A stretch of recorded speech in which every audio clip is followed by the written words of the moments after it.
Mesdames, Messieurs, je vous remercie bien de vouloir prendre place et je vous demande d'accueillir Monsieur Jean-Michel Blanquer, ancien ministre de l'Éducation nationale, Madame Chloé Morin, politiste, Monsieur Pierre-Henri Tavoyot, philosophe, et Madame Jeannette Bougrabe qui nous rejoint dans quelques minutes, juriste et ancienne ministre. Je vous en prie. Bien, Jeannette Bougrabe va nous rejoindre dans quelques instants. Donc nous allons avoir cette rude tâche de parler de l'avenir de la laïcité, donc avec Chloé Morin ici présente qui est essayiste, directrice de la partie opinion à la Fondation Jean Jaurès, qui a été membre de cabinet ministériel des premiers ministres entre 2012 et 2016, c'est ça. Et donc qui aussi est en train de faire une étude, on va en parler dans un instant, sur la question du wokisme, qui peut paraître en apparence éloigné de la laïcité, mais pas tant que ça, on va le voir tout de suite. Jean-Michel Blanquer, que je ne présente pas, mais évidemment toujours en le présentant, professeur de droit public, qui a été fonctionnaire, directeur de l'ESSEC et bien sûr ministre de l'Éducation nationale, en menant au sein de l'Éducation nationale une action en faveur de la laïcité assez spectaculaire, notamment en lançant un grand programme de formation de tous les membres de l'Éducation nationale, ce qui représente un certain nombre, et qui a réussi aussi, si je puis dire, ce coup de force, lancer ce mouvement de formation à la laïcité sans qu'il soit à aucun moment depuis interrompu. C'est-à-dire qu'une fois le paquebot de l'éducation nationale ou le cargo de l'éducation nationale est lancé, eh bien, bon, il est difficile de le détourner ou de revenir en arrière, mais il faut pouvoir le lancer. Donc de ce point de vue-là, ce mouvement est toujours à l'œuvre et je crois que c'est déjà très important. La question de la laïcité, au fond, si on essaye de la résumer très brièvement dans une toute petite introduction, on pensait en France qu'elle était réglée. Et puis en 1989, il y a eu cette fameuse affaire du voile de Creil qui a relancé cette affaire dans une configuration qui n'était pas du tout prévue au départ, puisque la religion en question qui semblait poser problème n'était pas la religion catholique, mais en l'occurrence l'islam. On peut dire que de 1989 jusqu'à 2004, il y a une phase d'ignorance et d'aveuglement. Quelques personnes, Elisabeth Badinter, Alain Finkielkraut et quelques autres, ont vu qu'il y avait potentiellement un problème.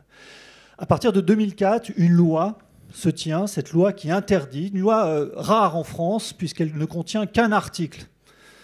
C'est suffisamment rare à noter, et une loi en plus qui a été particulièrement efficace, qui interdit les signes ostensibles manifestant une appartenance religieuse à l'école. Et on peut dire qu'entre 2004 et 2015, il y a une phase non plus d'aveuglement, mais d'atermoiement. Certes, cette loi marque les choses, mais on hésite, on prend des mesures contradictoires. Et puis arrivent les attentats de 2015, et là, effectivement, la prise de conscience intervient sur le fait, non pas qu'une religion est en cause dans cette affaire, mais qu'un nouvel ennemi de la laïcité arrive, le fondamentalisme ressurgit. Qu'est-ce que c'est le fondamentalisme ? C'est une idéologie religieuse qui a vocation, qui pense qu'elle peut tout régir, la vie de tous les individus, du berceau à la tombe, 24 heures sur 24, dans toutes les dimensions de l'existence.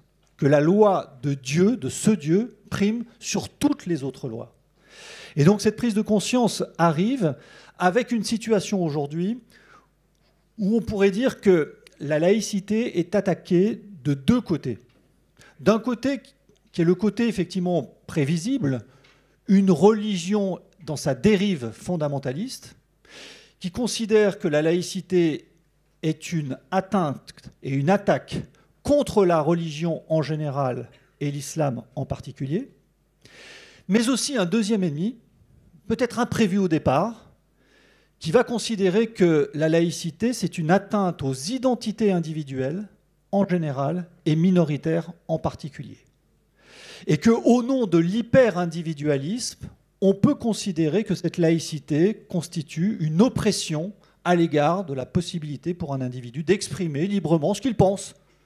Ce qu'il pense en tout domaine de conviction, mais aussi la libre expression de soi, de ses convictions et de ses croyances. Pourquoi, en effet, faudrait-il les empêcher ? Et donc, vous voyez que nous avons ici deux attaques, deux ennemis, en quelque sorte, qui se dessinent au nom de l'hyper-individualisme et au nom de ce qu'on peut appeler le communautarisme. Et donc c'est cette situation complexe qui peut inquiéter, qui peut interroger, et qui, effectivement, du coup, peut nous faire considérer qu'il faut apporter des réponses potentiellement contradictoires. D'un côté, lutter contre le communautarisme dans une perspective anti-traditionnelle, et de l'autre côté, lutter contre l'hyper-individualisme dans une perspective qui serait peut-être plutôt en retrait. C'est ça l'enjeu, et c'est cette situation que l'on peut décrire sous la forme d'un piège qu'il faut essayer de décrypter. Est-ce qu'elle est si grave que ça? Est-ce qu'elle est si dangereuse que ça? Comment s'en sortir? Quel est donc l'avenir de la laïcité? Alors je commencerai par peut-être Chloé Morin, qui actuellement, vous faites une enquête sur le wokisme, donc ce wokisme qui est l'expression d'un hyper-individualisme, et ce wokisme, en quoi reflète-t-il effectivement aussi dans sa dimension une attaque contre l'esprit de la laïcité? Alors, d'abord, le wokisme, certains d'entre vous ne savent probablement pas ce que c'est, puisque 25% des Français, normalement, selon les enquêtes, savent précisément de quoi il s'agit.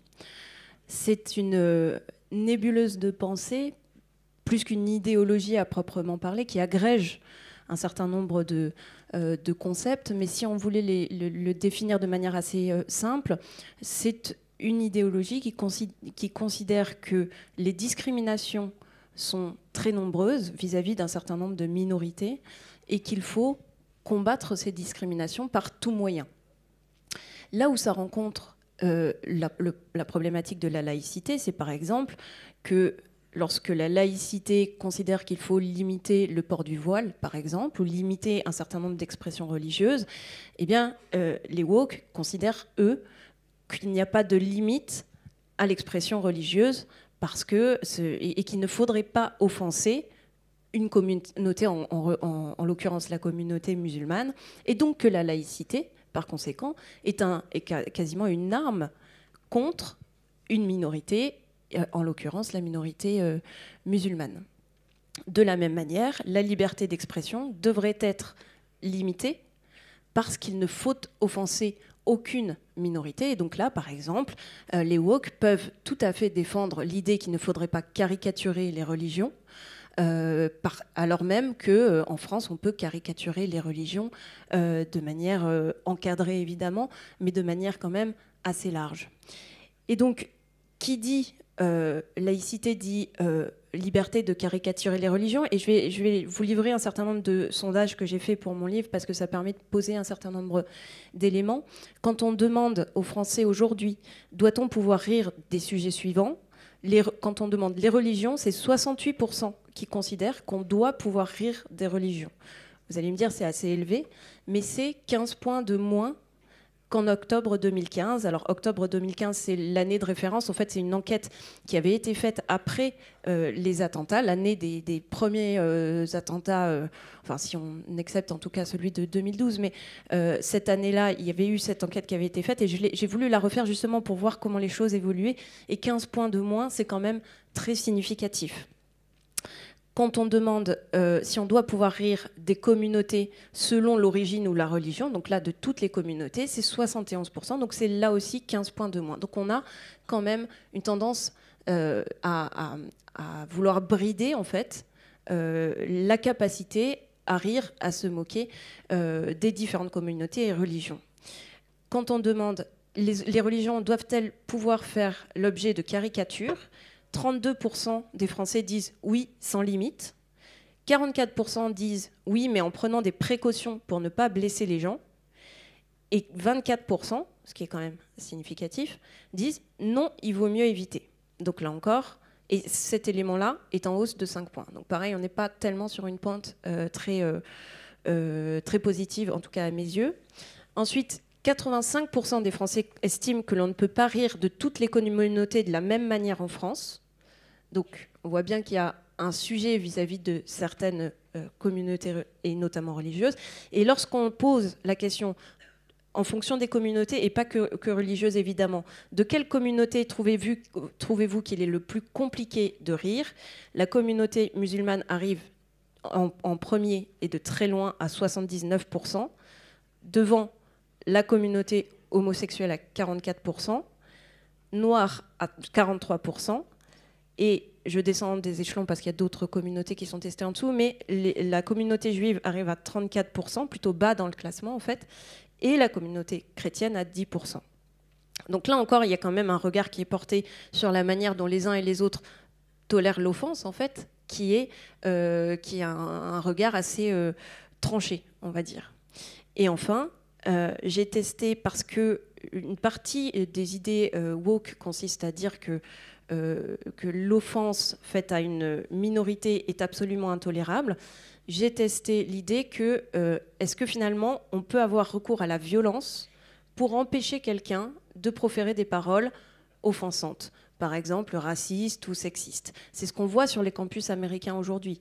Aujourd'hui, sur les campus américains, vous avez des déchaînements de violence lorsque tel essayiste ou tel conférencier, considéré comme à l'extrême droite ou à l'extrême gauche, ou en tout cas offensant quelqu'un, eh bien, il y a des étudiants qui se mobilisent, y compris de manière violente, pour les empêcher de parler et donc les empêcher de proférer des paroles dont ils considèrent qu'elles sont une violence, que la violence verbale est équivalente à une violence physique. Eh bien, aujourd'hui, vous avez 20% des Français qui considèrent qu'il est légitime d'être violent pour empêcher des paroles offensantes, et un tiers des moins de 35 ans, donc ça n'est pas du tout anecdotique. Merci. Qu'est-ce que ça vous inspire, Jean-Michel Blanquer, de ces quelques résultats sur... en fait, cette situation un peu paradoxale, c'est d'un côté, chaque individu veut avoir totale liberté pour exprimer son opinion dans l'espace public, mais en revanche, s'il y a la moindre critique à l'égard de cette appartenance qui vient de l'espace public, alors là, l'interdiction arrive. Donc, d'une certaine façon, c'est à la fois le droit. Si je ne suis pas reconnu dans mon identité, je rouspète parce que je ne suis pas reconnu. Et si je suis reconnu dans mon identité, on va accuser de discrimination. Donc, il y a une sorte de blocage, de double contrainte qui rend l'espace public assez largement injouable. Oui, c'est un peu la contradiction, c'est presque l'empêchement de l'espace public. Il y a plusieurs choses très importantes dans ce que vient de dire Chloé Morin. La première, c'est l'importance du facteur intellectuel. Très souvent, quand on parlait de wokisme ces dernières années, ça m'est arrivé, vous le savez, on a même fait un colloque en Sorbonne sur le sujet. Souvent, j'entendais des gens qui même pouvaient être d'accord avec ce que je disais, mais qui me disaient, bon, c'est une préoccupation intellectuelle, un peu abstraite, qui n'intéresse pas la vie concrète des gens. Je pense que c'est une erreur, mais absolue et fondamentale. Le poisson pourrit par la tête, comme on dit classiquement, et il est évident que les paradigmes intellectuels d'une société ont ensuite une influence sur tout ce qui se passe. Et la vie la plus concrète, ce qui se passe quand vous allez dans un commerce. Ok, Jeannette Bougrave, on salue. Qui n'est pas en retard, hein, c'est parce que la table a commencé plus tôt. Oui, c'est ça. Absolument, il faut le rappeler. Donc, premier point, on ne le soulignera jamais assez, l'importance du facteur intellectuel comme étant matriciel ensuite dans la vie des gens, tout simplement. C'est d'ailleurs pour ça que le sujet éducatif est fondamental, pour la même raison. C'est-à-dire qu'ensuite, ça emporte tout le reste. Et on a laissé prospérer certaines idéologies comme ça, en n'ayant pas un peu la contre-offensive intellectuelle que ça méritait, qui est tout simplement une contre-offensive républicaine, c'est-à-dire l'universalisme, l'égalité, la fraternité et évidemment la liberté. Parce que chacun des points du wokisme va en contradiction avec chacun des 3 points de la devise républicaine. La liberté, on vient de le comprendre et de l'entendre, puisque par définition, c'est une surenchère permanente sur ce qu'on a le droit de dire et pas de dire, ce qui fait qu'on ne sait plus ce qu'on doit dire. Donc c'est évidemment un grand problème. L'égalité, on l'a vu par exemple dans le sondage, parce que du coup, il faut faire une casuistique entre les différentes communautés. Bref, tous les problèmes qu'on rencontre dans une société communautariste, qu'on connaît, puisque ça existe, les sociétés communautaristes, où et normalement on était... Le sens de l'histoire, c'était un peu d'en sortir, mais si vous prenez les sociétés de caste, par exemple, c'est des sociétés comme ça, où justement, en fonction de votre appartenance, il y a une série de conclusions à en tirer. Donc ça va contre l'égalité. Puis enfin, ça va contre la fraternité, puisque à la fin, ça dresse les gens les uns contre les autres sur la base de leurs appartenances. Ça fige les gens dans des appartenances, alors que notre première liberté à tous, c'est d'avoir des identités multiples, parce que, ne serait-ce que par notre père et notre mère, en général, on a des provenances différentes, etc. etc. Donc le grand projet humaniste, universaliste, républicain, a été profondément cogné, j'utilise ce mot à dessein, par une idéologie communautariste qui prend le nom de wokisme. C'est d'ailleurs, on pourrait peut-être changer de vocabulaire, parce que c'est à la fois c'est un assez joli mot, parce que ça veut dire éveillé. En même temps, c'est un mot anglais. En troisième lieu, on ne sait pas très bien ce que ça veut dire. Donc il faudrait qu'on arrive à trouver le mot qui fasse bien saisir les choses. Mais en tout cas, au travers de ce mot, de cette idéologie, est arrivée une grande vague qui désormais nous submerge, et pour laquelle il faut une sorte de contrepoison. C'est en tout cas ce dont je suis convaincu depuis assez longtemps. Je l'ai vu venir il y a plus de 20 ans. Et aujourd'hui, eh bien, il faut en être conscient, ne serait-ce que pour prendre au sérieux les sujets, par exemple, de ce qui se passe à l'université en la matière, pas seulement en France, mais ailleurs. Et le pire, parce que je ne dis pas que des choses optimistes là, le pire, c'est qu'on a souvent le sentiment qu'en France, on est submergé par le sujet.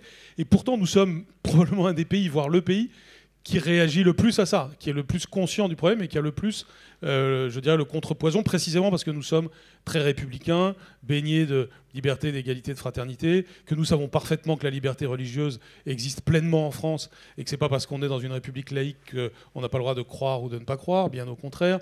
Donc on sait tout ça.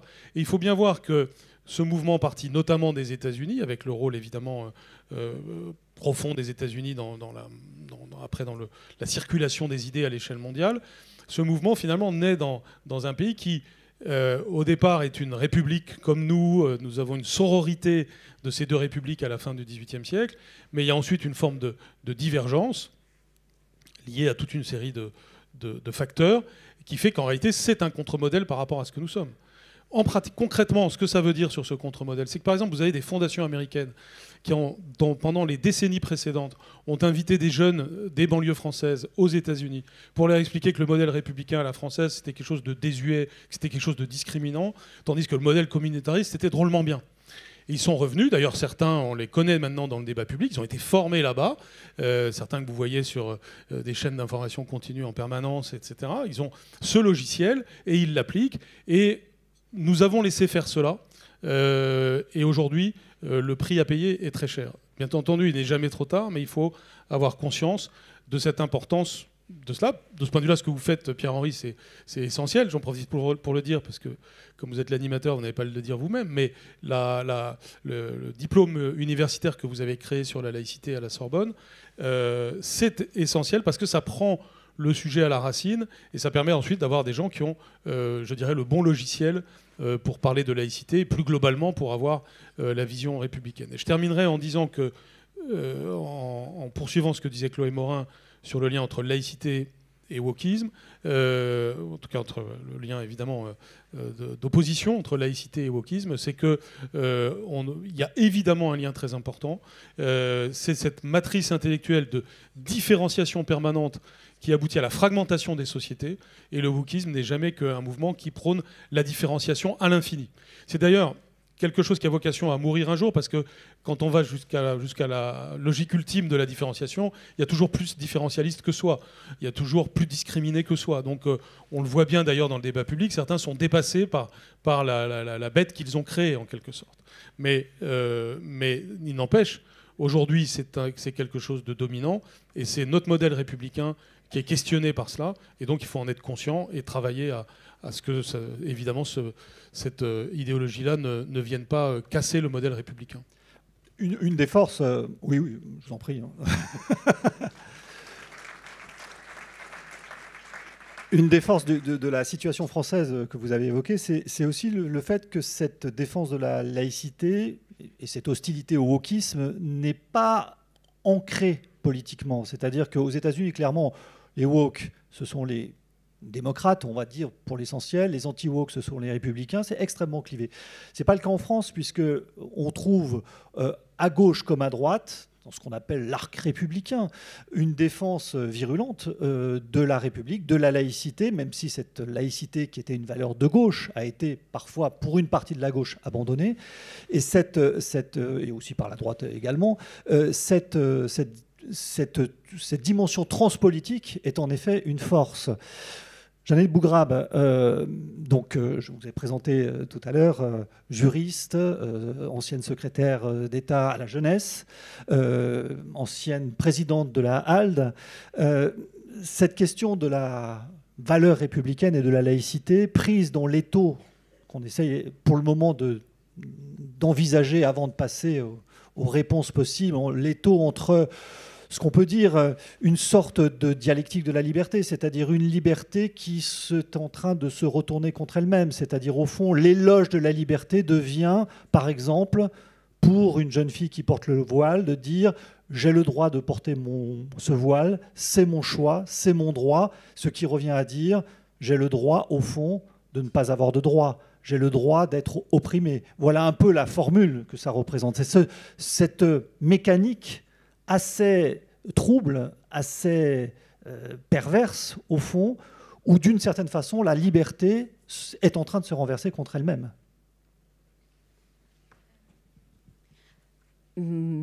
Merci en tout cas, et je suis vraiment très heureuse de vous retrouver, puisqu'en fait chaque année nous nous retrouvons, et je me fais en tout cas une véritable joie d'être avec vous ce soir. Sur la question de la laïcité, et ce n'est pas Jean-Michel qui va me le contredire, c'est d'abord un principe qui est un principe constitutionnel. C'est un principe qui a été ratifié dans le cadre du référendum de 58 dans la Constitution. C'est un principe qui est inscrit. C'est le fruit d'une très longue histoire, celle de la sécularisation du droit, qui trouve ses origines dès 1789, avec la séparation notamment des églises, notamment pour la gestion de l'état civil. C'est une construction qui est essentielle et qui participe d'une émancipation. Voilà. Et la laïcité, c'est d'abord quelque chose d'exceptionnel, et moi je l'ai vécu, et ma famille, et comme vous le savez, puisque je répète la même chose tous les ans, donc à un moment vous allez dire on va arrêter de venir, c'est encore Jeannette Bougrab. Jamais. Vous pourriez le dire.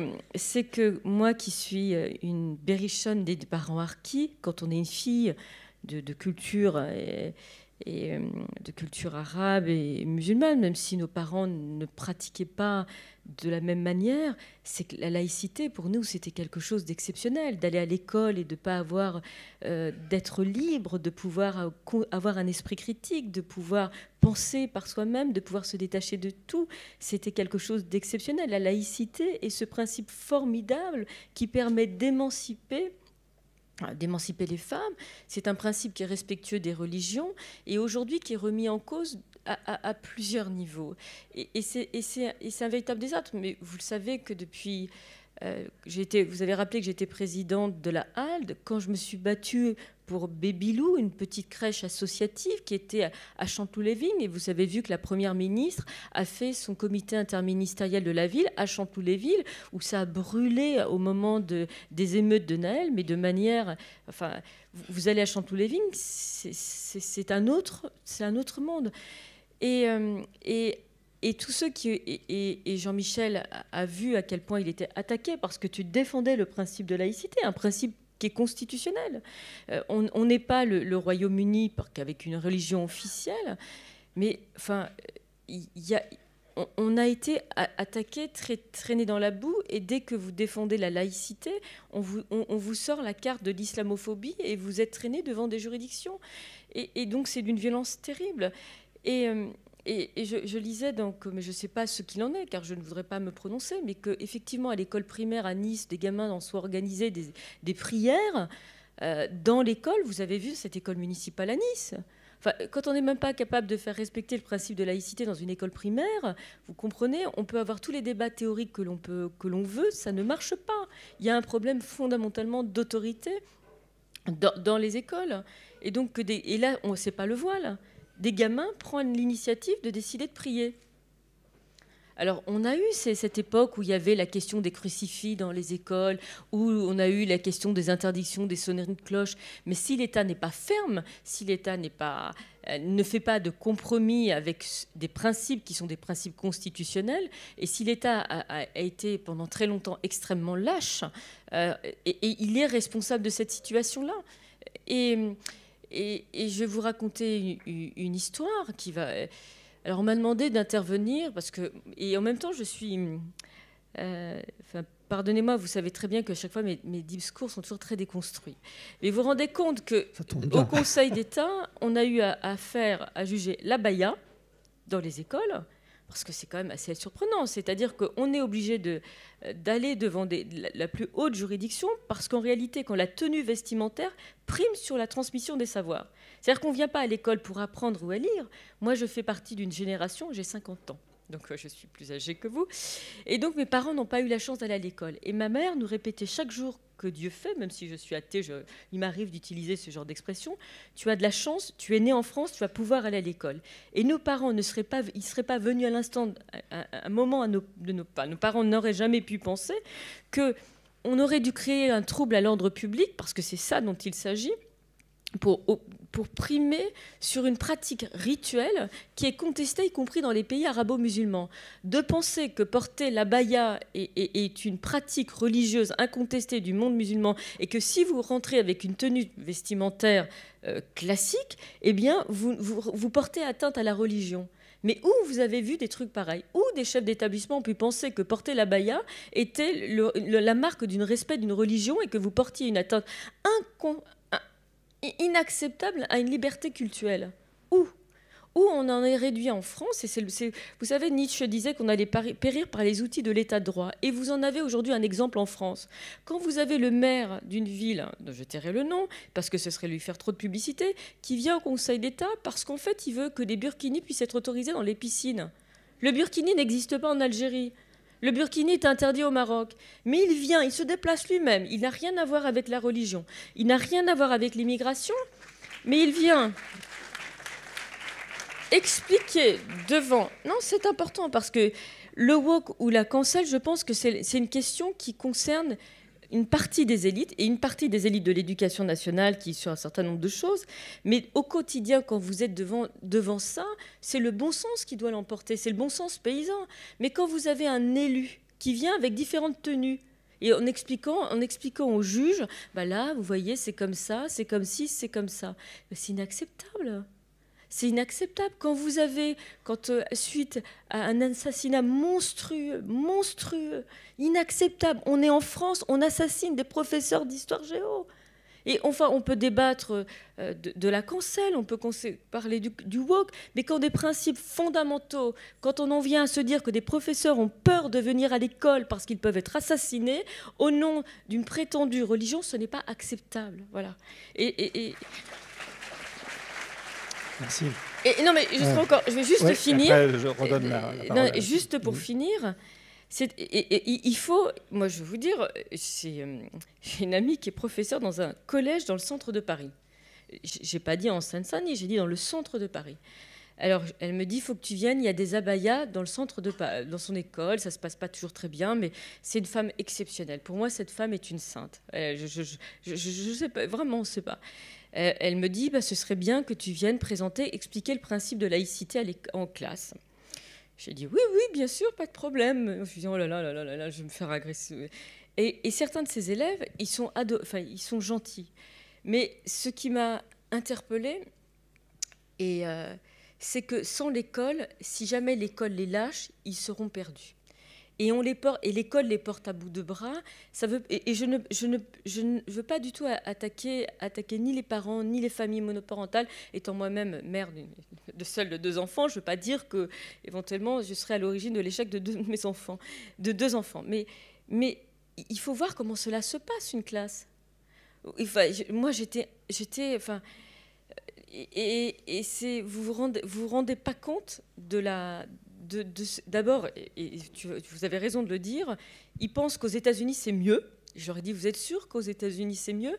Et je leur ai pris comme exemple parce qu'ils sont convaincus, et moi que la France n'aime pas les musulmans.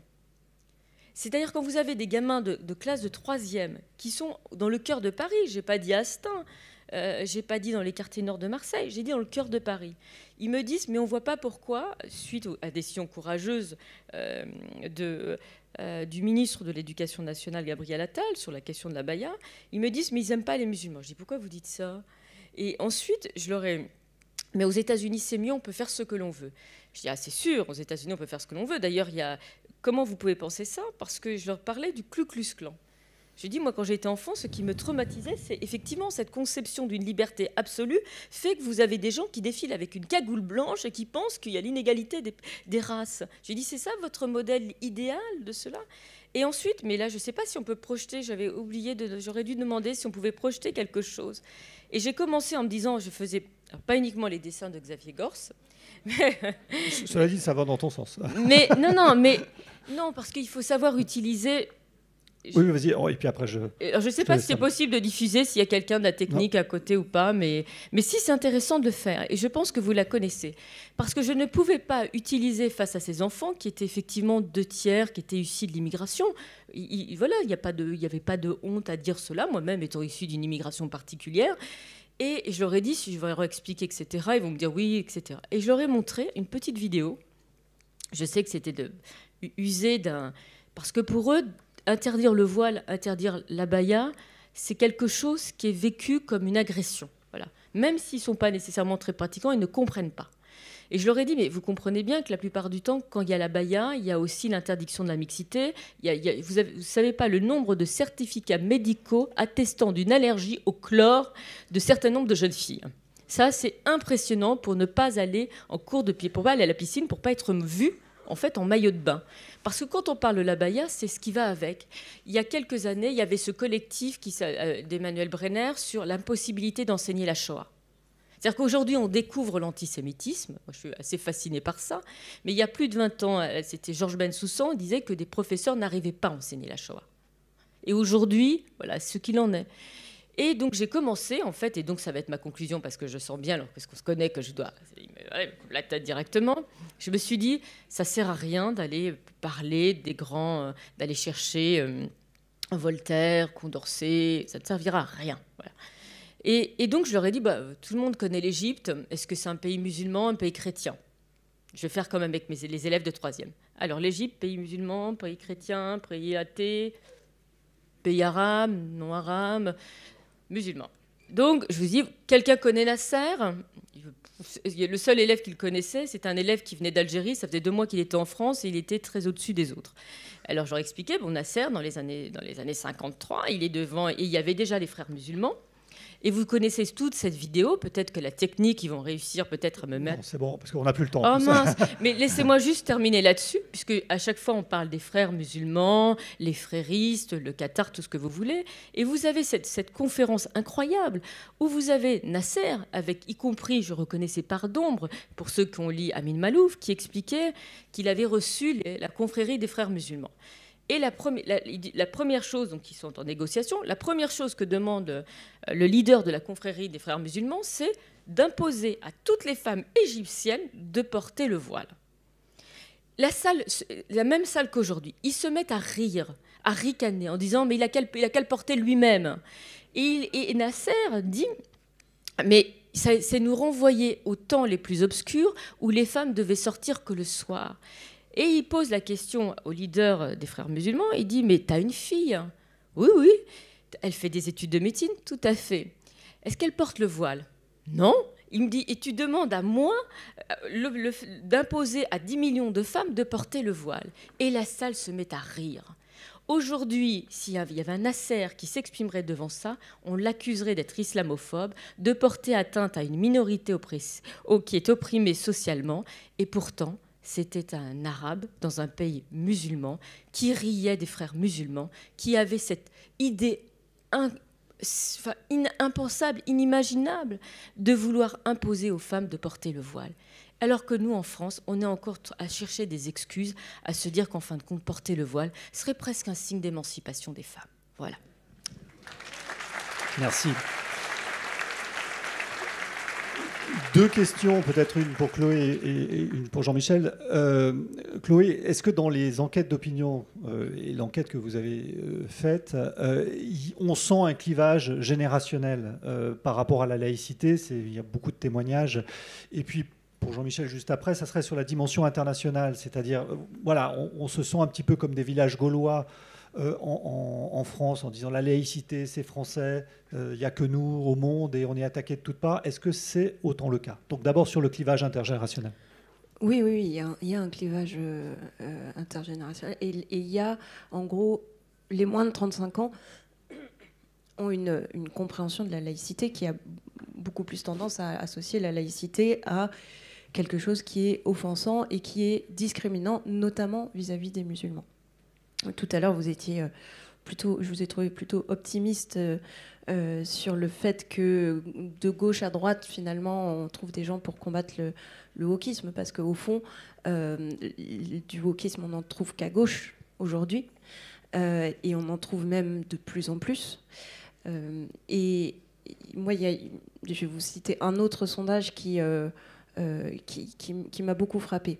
On parlait à l'instant de la question de l'égalité homme-femme et de la protection des femmes. Et donc, pour voir, j'ai demandé, parmi une liste de personnalités politiques, laquelle protégeait le mieux les femmes. Et donc, en tête, vous arrivez avec Marine Le Pen, à 30%, derrière Emmanuel Macron, à 28%. Et pour trouver la gauche, il faut arriver à Mélenchon, avant-dernier. Bon, il y en a entre, hein, j'ai testé plein de personnalités, donc 14%. Et Sandrine Rousseau à 13%. Donc moins de la moitié du score obtenu par Marine Le Pen. À votre avis, pourquoi? Mon interprétation personnelle, c'est que, en effet, les gens se disent qu'aujourd'hui, la condition des femmes, elle est avant tout attaquée par une certaines dérives islamistes, et que ceux qui ferment les yeux sur ce sujet, c'est la gauche. Donc, je boucle la boucle. Il me semble qu'il y a aujourd'hui une sorte de conflit de valeurs dans une partie de la gauche, parce qu'au fond, la gauche se dit on défend les opprimés. Et parmi les opprimés, il y a les musulmans, qui sont victimes d'un certain nombre de discriminations, c'est avéré, effectivement. Et puis de l'autre côté, on défend aussi les femmes. Le problème, et donc, on attaque le patriarcat. Le problème, c'est qu'est-ce qu'on fait du patriarcat musulman? Et là, une grande partie de la gauche ne sait pas quoi répondre. Et vous avez donc les résultats que je viens de citer. Et ça, il me semble que c'est quelque chose d'extrêmement grave. En effet. Jean-Michel Blanquer, sur la dimension internationale. En effet, ce modèle de la laïcité auquel nous tenons semble attaqué de toutes parts et apparaît, c'est un peu la vision qu'on peut avoir, comme une sorte d'exception au niveau mondial, alors que c'était un modèle qui avait vocation à être universel. On a aujourd'hui le sentiment qu'on est non seulement défensif, mais minoritaire, voire quasiment battu. Est-ce vraiment le cas ? Oui et non, justement. Je reviens une minute sur la baya parce que je ne parle pas publiquement depuis 2 ans, près de 2 ans. Et je tiens quand même à rappeler une chose toute simple, c'est qu'elle était interdite quand j'étais ministre de l'Éducation nationale. Parce que c'est tout simplement le respect de la loi de 2004. Et qu'un problème s'est créé ensuite, et maintenant on résout ce problème. Mais enfin, la thèse doit être très simple. C'est pas de signe ostentatoire. C'est écrit dans l'article unique de la loi de 2004 que vous avez rappelé. Donc, et ce qui se passe après chaque échéance électorale, c'est que toutes les organisations liées aux frères musulmans font des sortes de tests sur le système scolaire. Je connais ça vraiment très bien. Et s'ils sentent du mou à ce moment-là, ils avancent. Et c'est ce qui s'est passé. Pardon de le dire, mais j'ai besoin de l'affirmer parce que c'est pour moi un peu triste de voir qu'on a laissé avancer le problème et puis après, évidemment, que l'on se félicite de le résoudre, mais il vaudrait mieux ne pas laisser se créer le problème. La chronologie est incontestable. Je tiens à le dire, et c'est un peu par pudeur que je ne l'ai pas dit publiquement, mais c'est quand même important. Il faut une forme de colonne vertébrale permanente, une ligne droite ferme, et ne pas zigzaguer sur ces sujets-là. Premier élément. L'élément international, puisque c'est votre question, c'est qu'on a très souvent un discours qui est tenu sur la France qui consiste à dire, au fond, c'est un pays qui est désuet avec son républicanisme. Le modèle mondial évident, c'est celui du communautarisme, c'est celui contraire à la laïcité. La laïcité serait quelque chose à la fois de désuet et de franchouillard, pour le dire comme ça. Et c'est, quand je parlais des fondations américaines, c'est parfaitement ce qu'elles disent sur le modèle républicain. Et je m'inscris complètement en faux par rapport à ça. C'est-à-dire que le modèle républicain laïque, non seulement n'est pas désuet, mais au contraire ultra moderne. C'est-à-dire qu'on voit bien que c'est la solution par rapport à toute une série de problèmes qui se posent dans tous les pays du monde, et pas seulement vis-à-vis de l'islam, de façon générale, de la façon de régler les problèmes liés tout simplement aux différences de croyances dans une société. Par exemple, la neutralité du service public, c'est un principe qui est très utile universellement. On en a besoin. Par ailleurs, l'histoire du XXe siècle nous a montré qu'il était parfaitement possible d'implanter la laïcité dans des pays de cultures très différentes. La Turquie a été laïque, la Tunisie a pu s'inspirer de la laïcité sous Bourguiba. Ce que vient de dire Jeannette Bougrab sur Nasser. Alors Nasser était justement d'une époque où le nationalisme arabe avait une toute autre inspiration que l'intégrisme musulman. On voit bien que, quelles que soient les latitudes, il y a une pertinence. Alors ça peut être un autre mot que le mot laïcité, ça peut être le sécularisme. Chaque pays doit le faire à sa façon, c'est évident, et on ne peut pas exporter le modèle français tel quel. Mais en revanche, l'idée de sécularisme, c'est-à-dire l'idée de neutralité de l'État par rapport aux religions, l'idée de liberté religieuse et donc de liberté de l'ensemble des religions, l'idée de protéger tout un chacun contre le prosélytisme et la violence des religions, toutes ces idées-là sont des idées simples et universelles qui ont encore une extrême modernité. Il ne faut pas être sur le reculoir sur cette question, mais au contraire, à l'échelle mondiale, et déjà à l'échelle européenne, porter cela. Moi, j'ai souvent vu des délégations étrangères en France, lorsque j'étais ministre de l'Éducation nationale, regarder la laïcité parce qu'ils voyaient bien l'intérêt que ça pouvait avoir dans leur propre pays. J'arrive du Kurdistan syrien, j'y étais ces derniers jours, avec des gens absolument admirables en train de se battre contre l'impérialisme ottoman, l'impérialisme perse et ce qu'on pourrait appeler le désordre syrien. C'est des gens qui sont totalement porteurs du modèle laïque. Ce n'est pas ce mot-là qu'ils vont utiliser, mais ils sont porteurs de cela. On est dans une société qui a réussi en ce moment à créer finalement l'équivalent d'un État, en tout cas d'une entité autonome, et dont les principes de fonctionnement sont des principes laïques. Ils sont à grande majorité musulmans. Les Kurdes sont pour la plupart musulmans, mais il y a des chrétiens, il y a des athées, chacun porte les croyances qu'il veut devant tout le monde, et on est clairement dans une société qui s'affiche comme laïque, où la parité, par exemple, l'égalité homme-femme, existe au quotidien très fortement. Dans chaque institution, vous avez un co-chef homme, un co-chef femme, c'est tout à fait impressionnant à voir, donc ils n'ont pas des sujets d'écriture inclusive ou de toilettes mixtes. Ils ont des sujets de réelle égalité entre les hommes et les femmes. Donc on ne se perd pas dans des sujets sociétaux absurdes, on va vraiment dans le concret vers l'égalité homme-femme. Donc ça existe, et comme par hasard, ça arrive dans des pays qui sont justement en lutte, où les gens ont comme premier principe la liberté. Donc je crois qu'il faut toujours rattacher tout ce que nous disons là sur le sujet de la laïcité à la question tout simplement fondamentale de la liberté.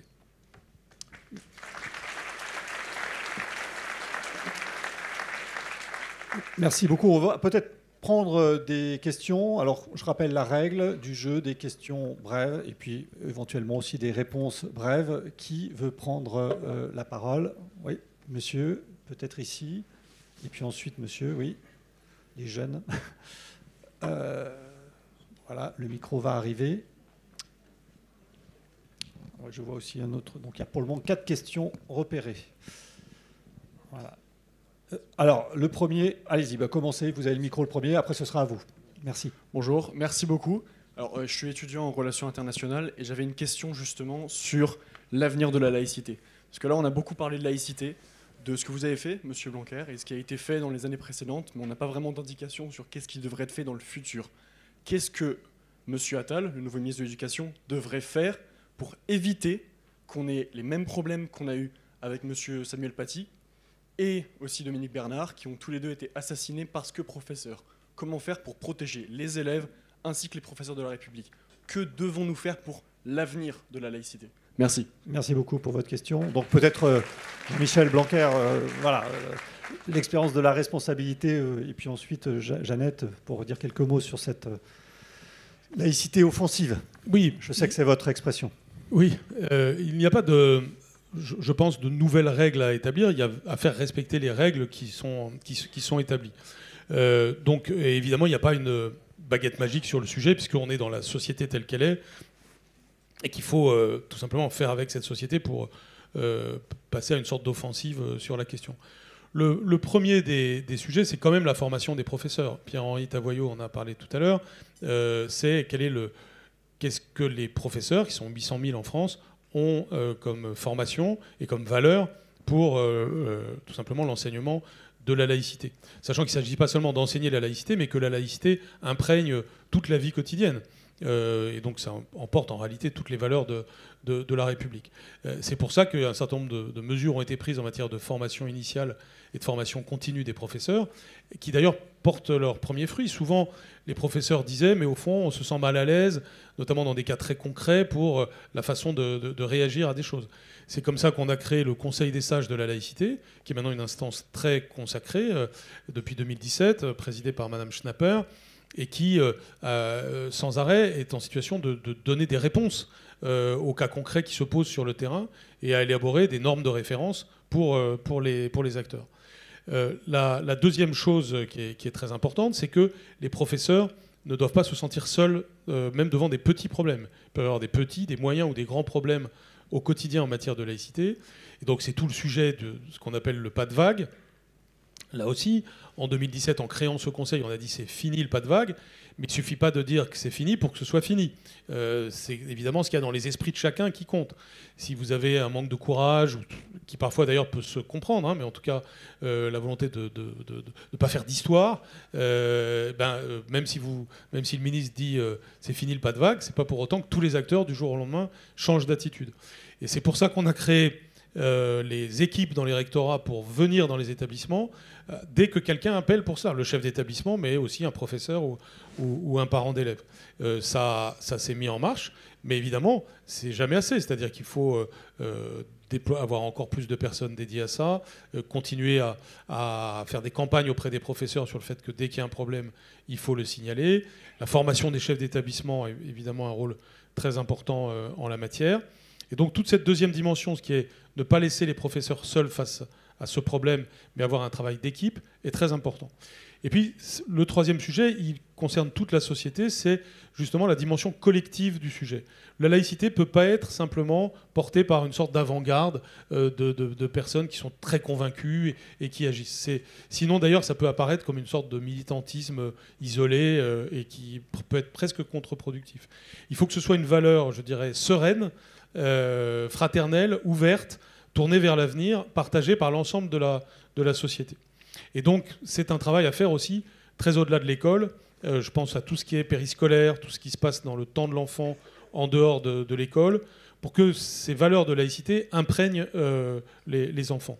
Le combat n'est pas perdu. Dans les faits, il se passe un peu ce que je suis en train de dire.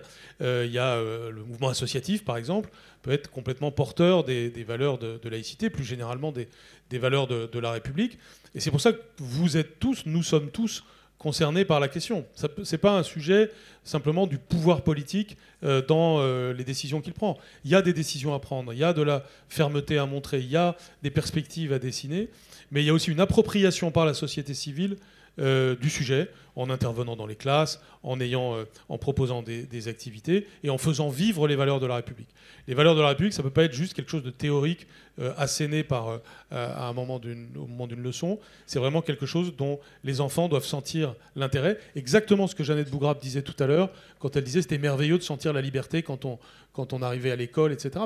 La laïcité doit imprégner, et donc les valeurs de la République doivent imprégner notre quotidien. Sinon, on a une sorte d'agression perpétuelle de l'école par autre chose que les valeurs de la République. Et il faut que, en quelque sorte, on accompagne l'école dans sa vie quotidienne par les valeurs de la République. Merci beaucoup. Monsieur, oui. Alors, c'était à peu près la même question, donc je vais juste repréciser du coup sur un aspect. Je crois qu'il y avait un sondage il y a peu de temps qui montrait que les jeunes à l'école issus de l'immigration plaçaient l'islam en 1 et seulement en 2 la République pour, je crois, 50 à 60% d'entre eux. Donc il y a ce que vous venez de répondre à l'instant, bien sûr, mais qu'est-ce qu'il y aurait à imaginer ou à faire peut-être pour aller au-delà? Parce que si c'est un discours qui est relayé dans les familles ou dans les communautés, c'est un peu le pot de fer contre le pot de terre. Qu'est-ce qu'il y aurait à faire peut-être de plus pour renverser la vapeur? Merci Jeannette Bougrab. Sur la question de la laïcité, il faut se dire que la conception que l'on peut avoir aujourd'hui, elle est minoritaire dans le monde. La seule chose, moi, qui m'encourage, c'est que ce sera le sujet de l'autre table ronde, c'est que des femmes aujourd'hui et en Iran ou en Afghanistan meurent pour avoir droit à cette laïcité. Et ça, moi, c'est ça qui me fait mal à ma France, c'est quand je vois des femmes qui meurent, qui sont détenues dans des geôles, et des jeunes hommes iraniens, qui meurent pour que leurs sœurs puissent ne pas porter le voile, et qu'en France, elles utilisent les outils de droit pour avoir à porter des outils de l'obscurantisme. Et quand on est réduit à ça, on doit quand même un peu s'interroger. Et moi, je vais vous dire les choses très clairement. Alors, vous savez que je ne suis pas réellement langue de bois, mais que je suis un peu désabusée, parce que cet état schizophrène m'épuise. M'épuise parce que je sais que aujourd'hui, quel est le prof d'histoire-géographie qui est en cours d'instruction civique va aller montrer une caricature du prophète? Aujourd'hui, quel est le prof d'histoire-géo? Est-ce qu'on peut exiger d'un professeur d'histoire-géo qu'il mette en danger sa vie, en lui disant écoute, c'est le principe de laïcité, vous allez montrer des photos où l'on caricature le prophète, celui qu'on ne caricature pas. Et le sondage que vous citiez, qui est notamment issu d'un rapport de Hakim El-Karoui de l'Institut Montaigne, c'est pas 60%. C'est pas 60%, et Chloé pourra le dire. Donc voilà, quand vous avez des gens qui placent au-dessus la loi religieuse, en dessous, c'est les lois de la République, celles qui devraient faire foi, si je puis m'exprimer ainsi, c'est quand même assez difficile de dire qu'effectivement la laïcité doit s'irriguer. Vous avez des gens qui sont prêts, dont la mort est plus importante que la vie. Voilà, dans l'islam, c'est la religion de la soumission. La mort est plus importante que la vie. Des gens qui sont prêts à mourir pour ça. Et vous allez en face. Donc là-dessus, il faut quand même se rendre compte de la gravité de la situation. Est-ce qu'un inspecteur va dire c'est très bien, tu vas désormais, on sait dans des établissements scolaires ce qu'il y a, et c'est pas parfois les élèves qui sont là, c'est des élèves comme il s'est passé là, c'est un ancien élève qui revient. Donc il faut mettre des... Vous savez, c'était Camus qui disait mal nommer les choses, c'est ajouter au malheur du monde. Et aujourd'hui, si on n'est pas capable... moi, les circulaires de l'éducation nationale, faut être réaliste dessus, ça ne marchera pas. Quand vous avez une telle violence, je ne reviendrai pas sur le documentaire de M6 sur l'éducation nationale, mais aujourd'hui, ce qui va permettre... Et je termine juste dessus, parce que quand le président de la République, je suis très respectueuse des institutions, reçoit les autorités religieuses et notamment le recteur de la mosquée de Paris, en leur demandant, vous devez instruire les enfants, vous devez leur éduquer notamment pour... il n'appartient pas aux autorités religieuses de faire cet office-là. Et je me souviens qu'au moment, et je vois Catherine Vautrin qui était ministre de la Ville, et elle le sait très bien, quand certains maires ont demandé à des associations religieuses pour avoir la paix dans les quartiers, pour pas que ça brûle, ils ont fait appel aux imams pour pouvoir faire de l'aide aux devoirs, quand l'école n'est pas là, pour pouvoir assurer l'aide aux devoirs, et que des parents qui savent pas lire et écrire, veulent que les enfants réussissent, ils les mettent dans des écoles coraniques parce que l'on dit on va leur apprendre à lire et à écrire. Et qu'est-ce que vous pensez qu'ils apprennent là-bas? Et je sais le travail que tu as fait, donc pardonne-moi, sur la loi de programmation et notamment la nécessité de scolariser dès 3 ans pour pas que ces enfants soient aux mains d'écoles coraniques. Mais c'est là le problème. Quand vous avez des élus locaux qui font appel à des imams, quand le chef de l'État lui-même demande au recteur de la mosquée de Paris, et vous avez vu la polémique de l'imam sur la question des actes antisémites, ne vous attendez pas à ce que les valeurs de la République soient respectées, si vous-même vous déléguez à d'autres le soin de faire respecter ces valeurs-là. Voilà. Donc c'est pour ça, moi je ferai pas, voilà. Et je pense qu'on ne peut pas tout faire peser sur des professeurs d'histoire géo à qui on va leur dire, vous allez montrer les caricatures de Charlie Hebdo, voilà. Merci.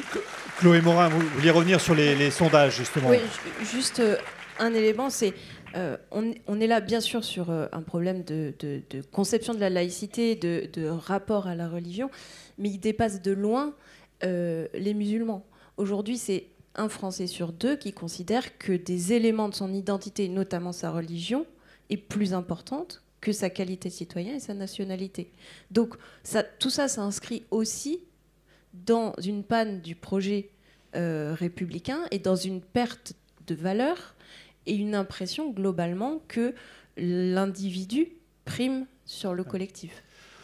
On est passé en fait des droits de l'homme en société, qui était la logique de 1789, à des droits de l'homme contre la société. C'est ça la difficulté, c'est cette dérive-là qu'il convient de reprendre. Et c'est des droits qui sont des droits alors collectifs ou individuels, mais aussi des droits de l'hyper-individualisme. C'est ces deux dimensions-là qui sont des dimensions qui sont vraiment présentes. Écoutez, je vous propose, on ne va pas prendre le risque d'une autre question et peut-être d'une réponse longue. Merci infiniment pour ces éclairages. Je trouve une approche de cette question qui a été originale, c'est-à-dire à la fois en insistant sur des dimensions qui ne sont pas forcément perçues et puis la dimension internationale. Merci à vous et bonne continuation.